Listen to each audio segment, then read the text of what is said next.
আজকে দুপুরে দাওয়াত ছিল। আর দাওয়াত মানেই পোলাও, রোস্ট, গরুর মাংস আর ভালো ভালো খাওয়া দাওয়া। হ্যালো গাইস, আসসালামু আলাইকুম। কেমন আছেন আপনারা? বরাবরের মতো নতুন একটি ভিডিও নিয়ে হাজির হয়ে গেলাম আমি মোহনা। দাওয়াত খেয়ে আসতে আসতে রাত হয়ে গিয়েছিল। আর রাতে কি খাওয়া দাওয়া করব ভেবেই পাচ্ছিলাম না। তারপরে মনে হলো একটু বেগুন ভাজি করি। তারপরে নিয়ে নিলাম একটি বেগুন।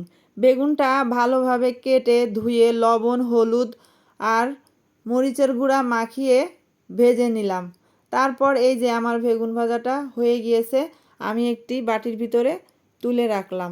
আর আমাদের বাড়ির সবাই বেগুন ভাজিটা অনেক পছন্দ করে। আর দাওয়াত খেয়ে আসার পরে এগুলোই খেতে ভালো লাগে। আর গ্রাম থেকে শাশুড়ি মা কচুর শাক পাঠিয়েছিল। কচুর শাকগুলো কেটে ধুয়ে নিয়ে লবণ, পেঁয়াজ কুচি, রসুন কুচি, কাঁচামরিচ দিয়ে চুলাতে বসিয়ে দিলাম।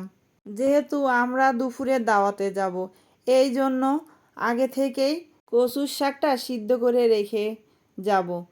এই যে আমার কচুর শাকটা সিদ্ধ হয়ে গেছে। আমি একটা চামচ দিয়ে কচুর শাকটা ভালো করে নাড়াচাড়া করে নিলাম। আর রাতে এসে যেন তাড়াতাড়ি শাকটা তেলের পরে দিতে পারি। তারপর একটা কড়াইতে নিয়ে নিলাম তেল, দিয়ে দিলাম পেঁয়াজ কুচি, রসুন কুচি আর কাঁচামরিচ কুচি। তারপরে দুপুরে সিদ্ধ করে রাখা শাকটা দিয়ে ভালোভাবে নাড়াচাড়া করে নিলাম। তারপর শাকটা নামিয়ে নিলাম। যে আমার শাক রান্নাটা হয়ে গেছে। তারপর আরেকটা কড়াইতে তেল, পেঁয়াজ কুচি, রসুন কুচি দিয়ে দিলাম ঝুরি করে কেটে রাখা মিষ্টি কুমড়ো। মিষ্টি কুমড়োর সাথে দিয়ে দিলাম হলুদ আর লবণ।